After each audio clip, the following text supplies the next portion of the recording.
초반에 보면 수사권에 대한 판단을 내렸습니다. 대통령이 재직 중이어도 이 부분은 수사가 가능하다. 또 공수처가 이 부분도 수사 개시가 가능하다라고 명확히 밝힌 바가 있습니다. 그 부분은 어떻게 보셨습니까? 네, 그거는 아주 합리적이고 맞는 판단이다 이렇게 생각을 합니다.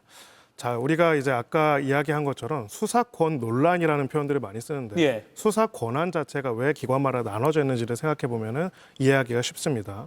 피고인의 방어권을 보장하기 위해서 특정 기관이 수사권을 가지고 있는데 그것이 없는 기관이 권한을 남용해서 수사를 함으로써 피고인의 방어권을 침해하는 것을 보호하기 위해서 이런 논란들과 규정들이 있는 것이거든요. 근데 결론적으로는 당시 내란죄 수사에 관련해서는 경찰이든 검찰이든 공수처든 특별하게 다를 바가 없었습니다. 내란죄로서 수사를 하려고 했고 공조본부를 만들었고 서로 같이 수사를 경쟁적으로 벌이면서 최종적으로 공수처가 수사하고 검찰이 기소하는 방향성을 따랐던 것이죠. 자, 그렇다면 결국은 이 수사권 논란 때문에 피고인의 방어권이 침해되는 여지는 없다라고 보는 것이 너무나 상식적이고 합리적인 결론이었고요.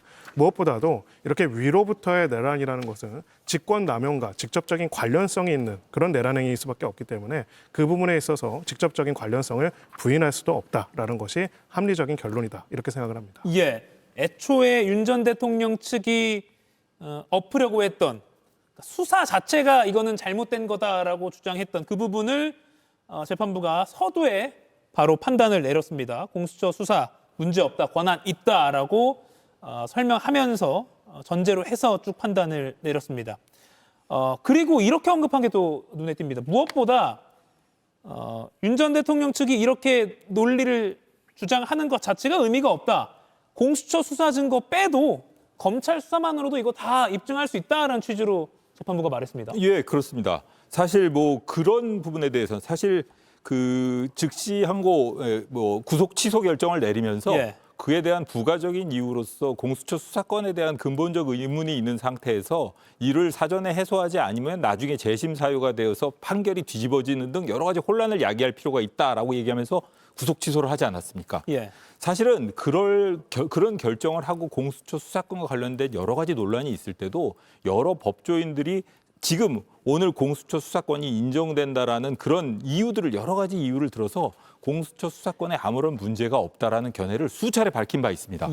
그런데도 불구하고 사실 이 재판부에서는 본인들이 직접 사실 이 법조인이라는 거는 상급심에서 뒤집어지거나 혹은 뭐 법원에 가서 시정될 기회가 있더라도 자신이 내리는 판단 단계에서는 자기가 최종적인 판단 권한자라고 생각하고 책임을 지고 결단을 내려야 됩니다. 그런데도 불구하고 위 상급심에다가 그런 판단을 뭐 한번 받아보고 재판을 해야 된다는 등 이런 식의 책임을 전가하다가 이제서야 그런 결론을 내린 것인데 진즉에 그런 결단을 내렸어도 좋을 것을 왜 그렇게 엄청난 국민적인 혼란을 야기하고 이제 와서야 판결을 선고하면서 그런 말을 한 것인지 그동안 그 초조해하고 불안해하고 힘들어했던 국민들은 어떻게 거기에 대한 사과 한마디 없이 이런 판결을 선고한 것에 대해서는 저는 그 부분은 확실히 지적하고 넘어가고 싶습니다. 이가혁 라이브를 시청해 주셔서 고맙습니다.